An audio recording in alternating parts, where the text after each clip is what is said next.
আসসালামু আলাইকুম। কেমন আছেন সবাই? আলহামদুলিল্লাহ আমরাও ভালো আছি।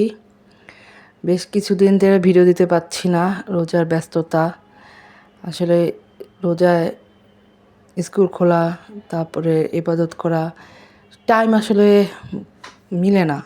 অনেক ভিডিও করে রেখেছিলাম, কিন্তু ভিডিওগুলো দিব সন্ধ্যার পরে মনে করি দিব, কিন্তু আর দিতে পারি না। যাই হোক, আজকে একটা নতুন ভিডিও নিয়ে আসলাম।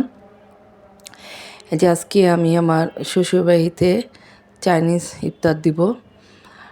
তো আমার শ্বশুরবাড়িতে ভাজা পোড়া এত বেশি খায় না, খায় ওরাও ভাজা পোড়া করে, কিন্তু আমি চাচ্ছিলাম ভাজা পোড়া তো ওরা করে, আমি আজকে একটু অন্যরকম ইফতার দিই। তো আজকে আমি এই যে ফ্রাইড রাইস, ভেজিটেবল এবং চিকেন রান্না করেছি। তো আমি আমার শ্বশুরবাড়িতে দিব আর আমার বড় জায়ের বাসায় পাঠাবো। সকাল থেকেই আমি রান্নাবান্না সব শেষ করেছি।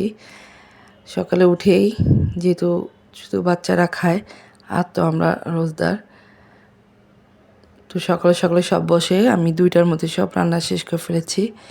এই যে এখন আমি সব বক্স করে ফেলেছি। এই কাচের 3টা বক্স এভাবেই আমি আমার শ্বশুরবাড়িতে পাঠিয়ে দিব। এইভাবে রেডি করেছি। আর এই যে বক্স দেখতে পাচ্ছেন, এগুলো হচ্ছে আমার বড় জায়ের বাসায় পাঠাবো।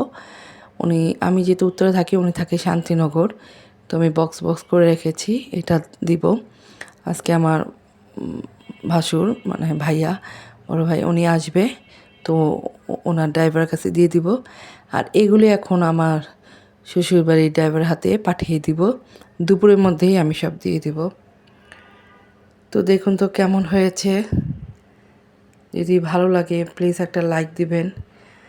চেষ্টা করব নতুন কোনো ভিডিও নিয়ে আসার জন্য, কিন্তু সময় স্বল্পতার জন্য আসলে দেওয়া হয় না। তো আজকে এখন চলে যাচ্ছি। ভালো থাকবেন, সবাই সুস্থ থাকবেন। আসসালামু আলাইকুম।